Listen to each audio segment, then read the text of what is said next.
What our project has been about is trying to figure out how we can leverage data and digital technology and what the key opportunities are in Ghana's tourism sector. Is give you our feedback, give you our insights, and see how what we understand the key challenges and opportunities are, how that lands with you. So with that in mind, what I'll do is I'll take us through a brief overview or a little bit of context around the international tourism landscape as well as Ghana's tourism landscape.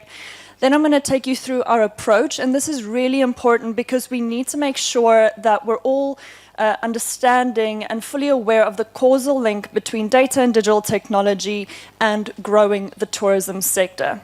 As we all know, COVID-19 had a massive impact on tourism in general. Globally, before the pandemic, it employed over 300 million people and it contributed over 10% to growth. Then the pandemic hit and we saw a drop in international arrivals of around 80%. Now, we have seen a significant bounce back. For example, international arrivals are back at 80% of what they were pre-pandemic, and it's forecasted that tourism will contribute over $9 trillion to global GDP by the end of this year. Now, we see the same narrative holding in Ghana. Before the pandemic, tourism was the third largest contributor to GDP, and it employed over 4% of the population.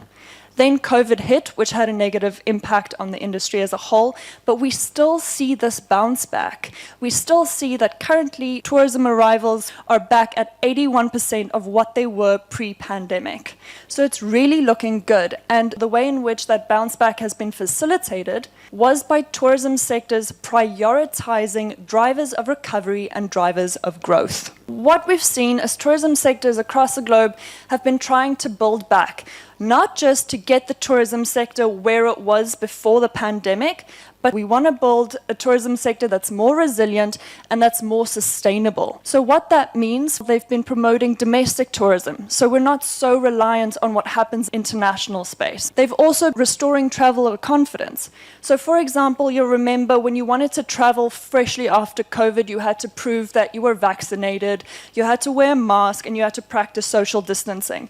And that was countries' way of saying, we're taking care of the tourists.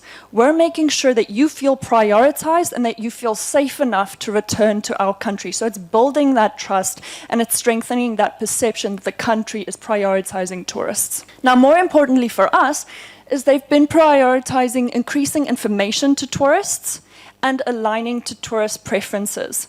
So what this means is after COVID-19, they've been saying we need to make sure that our physical assets, our heritage sites, our beaches, our key attractions are represented online because the space is increasingly competitive to get tourists to come back. So we really need to make sure that we give a bang and we make sure that tourists choose us over other key destinations. Underpinning that has been the use of data and digital technology, and that's been an essential tool for countries to do this. So let's dive into that a little bit. So for example, we see Malta, they have a digital tourism strategic roadmap, and the entire focus of this roadmap has been to help private sector operators integrate and incorporate data and digital technology to increase their competitiveness, to improve their visibility, things in that line.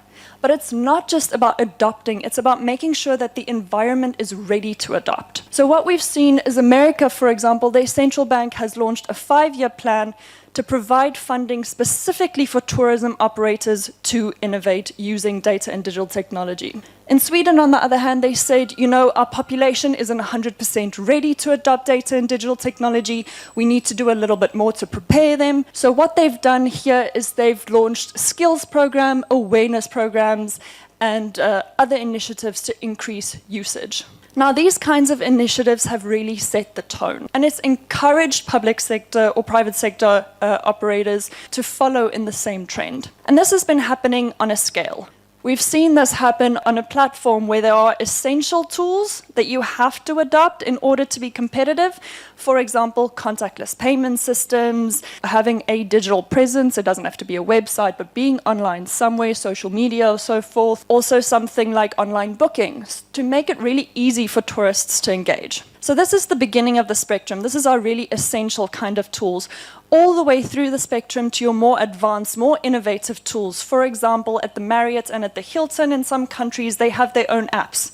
So you can order your room service or your spa treatments or whatever it may be on this app. They also have things like very clever aggregator platforms and AI and facial recognition for smart rooms to help you navigate your room better. Very advanced, very fancy.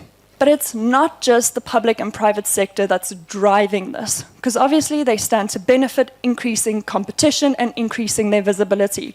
But it's also about responding to tourist needs. We're seeing that 82% of travelers are booking their travel and tourist activities online. So if you don't have a digital presence to show what you offer, to show how you compete in the market, you're not even being considered by these tourists and travelers that are engaging online.